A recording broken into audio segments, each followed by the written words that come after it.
How to install Steam in Windows. Hello and welcome back everybody to our channel. In today's video, we are going to guide you through the process to download Steam and install it on your Windows.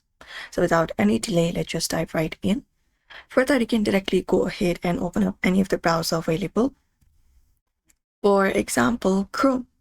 Once you open up Chrome, the next step you need to do is basically go ahead and search for Steam. And then once you find the results, you can go to the official site of Steam, which is this one right here, store.steampower.com. Head over to their official site. And once you are there, you can easily find the Steam website, and along with that, an option for installing Steam in the top right corner of your screen. So head over there and find it and open it up.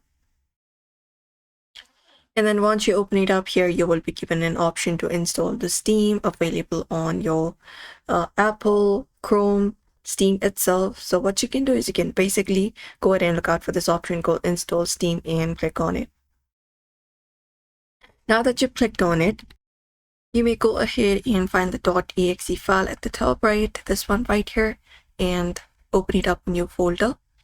Once you open it up here, you will be finding it. Now you can double click on it, and you can just go ahead and give access. After that, you just need to go ahead and complete the setup.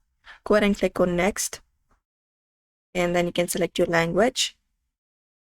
Once you do so, you can select up a destination folder, and all you gotta do is click on install, and it should start installing on your PC.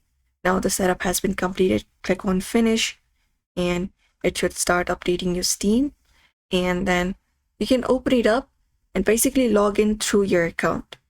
And once you are logged in, you can go ahead and access the Steam application where you can download different kind of applications, and that is it. Once the Steam has been downloaded, you can open it up on your screen and access it. So that's it for today's video. Don't forget to give this video a like and also subscribe for more tips and tutorials.